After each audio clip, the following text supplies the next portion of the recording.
Hello everyone, it's Dr. Subita here, and for today, so one of the major announcements that was shown at the latest Nintendo Direct presentation was at the very end of it, where aside from the big announcements from Mario & Luigi's Brothership, Dragon Quest III HD 2D Remake and whatnot, at the very end of it, we were finally given an official trailer to the upcoming Metroid Prime installment, Metroid Prime 4 Beyond, after 7 years of basically dormant information with absolutely nothing to work with, since it's announced back in 2017 and then its restarting of development back in 2019, the Metroid series hasn't exactly gotten its best share of information for a while now. And while we were given Metroid Dread back in 2021 and eventually Metroid Prime Remaster 1 year ago, Metroid Prime 4 was yet to be shown at some point, and we were finally given this official trailer along with some incredible gameplay and whatnot. However, since its announcement like just a couple days ago, there were some doubts from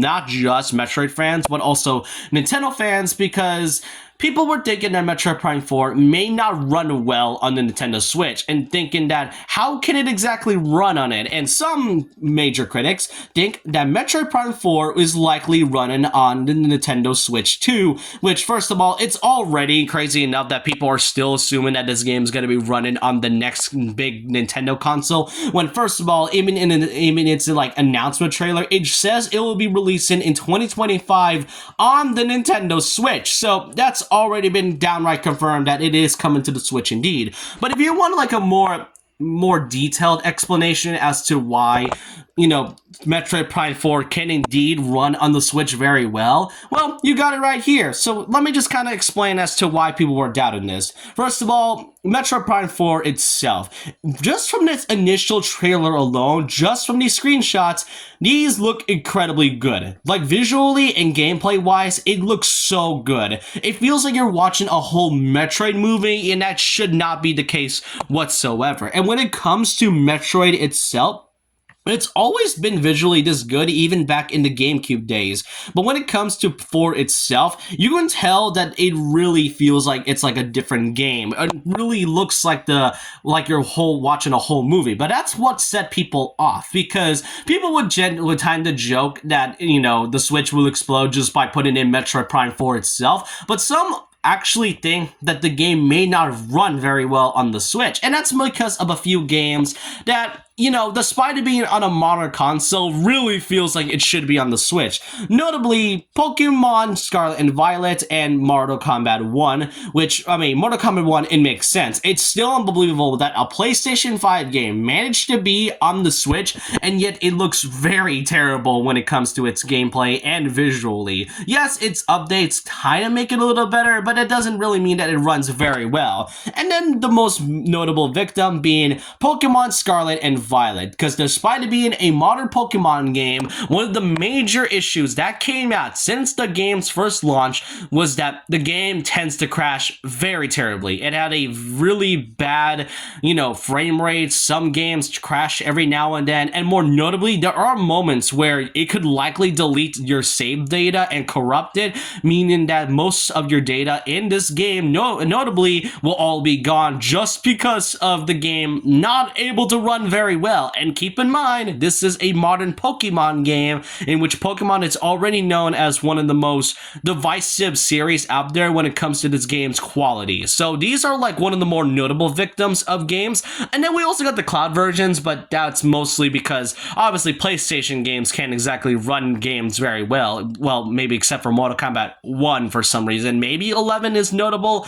But then we also got Kingdom Hearts, which I've already made a whole video about it. But my point is, these were like one of the more notable victims when it comes to games not running well on the Switch. Even though Pokemon felt like it should have been running well on the Switch, Mortal Kombat felt like a game that shouldn't run at all on this console alone. And I get why. Given the fact that Nintendo will be announcing the next console in 2025, and people were expecting at least the games being backwards compatibility and to make the games way better than its initial predecessor, I get why. But at the same time, I feel like we tend to underestimate the Switch, and more notably, the development behind Metroid Prime.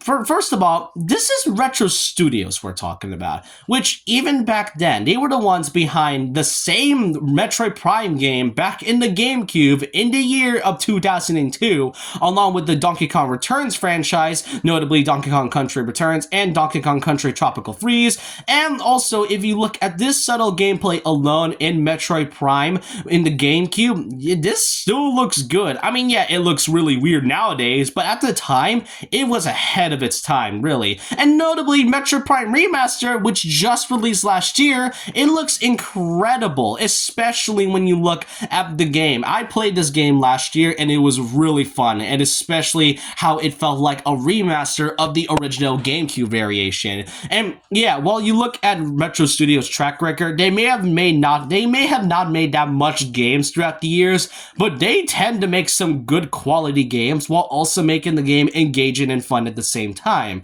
And then we also had to talk about the more notable ones. Mostly is that there are 3 games. People thought that Mario plus Rabbids Sparks of Hope wasn't able to run on the Switch, yet it still sold very well, and also from the fact that it was pretty good visually and gameplay wise. People thought Pikmin 4 wasn't going to run very well despite the game looking really good, and more notably Tears of the Kingdom, which thought people would break the boundaries of the Switch from its incredible new features and also its story and its visual gameplay wise. And like even after all those doubts, this game still runs very well. And I was playing Tears of Kingdom like last week, and honestly, there hasn't been any issues with the game whatsoever. So thinking that Metroid Prime 4 Beyond wasn't able to run the Switch just because of a few games, which I get it, those specific games alone kind of hurts the Switch's reputation. Because let's be honest, as much as I love the Switch, it isn't exactly a powerful console. Yeah, it may run really well-known games, but at the same time, it really feels like there are certain games that shouldn't be on the Switch, but yet are. The Witcher 3, Dark Souls, and even some fourth-party games like Dragon Ball Z Kakarot. Those are games that felt like people thought were never going to be on the Switch, but yet managed to do. It all depends on the studio on whether or not they are going to port it very correctly. And Retro Studios themselves is really no stranger to making visually good looking games and making sure the game runs very well. So overall, if you all are thinking Metroid Prime 4 isn't going to run very well on the Switch, I get it. I get why. But at the same time, we shouldn't doubt the studio that was making this, especially since they were the ones behind the past Metroid games. I think it's in good hands, and especially from the fact that it's still coming on the Switch. I mean, I know the next console is going to be revealed at some point, but for now, we're just going to have to enjoy the Switch as it is, and I can't wait to play Metroid Prime 4. This is a game that has been anticipated for such a long time, and I can't wait to see more information regarding about it. We don't know any release date aside from the fact that it's coming out in 2025, but overall, let me know your thoughts and opinions down below. Do you all think Metroid Prime 4 Beyond is able to run on the Switch very well, or do you think it's going to explode your console? Let me know your thoughts and opinions down below about this, and so with that, leave a like, comment, subscribe, hit the notification bell for more videos, and I'll see you guys next time, and remember this, once a legend, always a legend.